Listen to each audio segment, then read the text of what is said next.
ଜର୍ମାନୀରୁ ବାହାରି black C ପର୍ଯ୍ୟନ୍ତ ୟୁରୋପର ଏହି ନଦୀଟି ହେଉଛି ବିଶ୍ୱର ସବୁଠାରୁ ଗୁରୁତ୍ୱପୂର୍ଣ୍ଣ ଆର୍ଥିକ କରିଡର।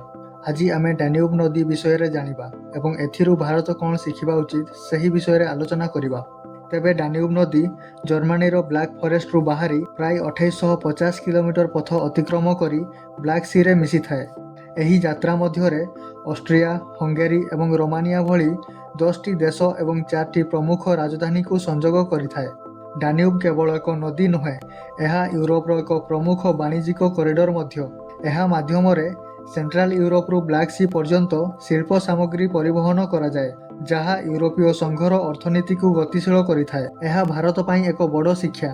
କେମିତି ଏକାଧିକ ଦେଶ ସହିତ ସୀମା ବାଣ୍ଟୁଥିଲେ ମଧ୍ୟ ଅନ୍ତର୍ଦେଶୀୟ ଜଳପଥକୁ ବ୍ୟବହାର କରି ଅର୍ଥନୀତିକୁ ସୁଦୃଢ଼ କରାଯାଇପାରେ, ତାହା ଆମେ ଡାନ୍ୟୁବ୍ରୁ ଶିଖିପାରିବା। ଆମର ଗଙ୍ଗା ଏବଂ ଗୋଦାବରୀ ପରି ନଦୀ ମଧ୍ୟ ଏହିଭଳି ଇକୋନୋମିକ୍ କରିଡରରେ ପରିଣତ ହୋଇପାରିବ।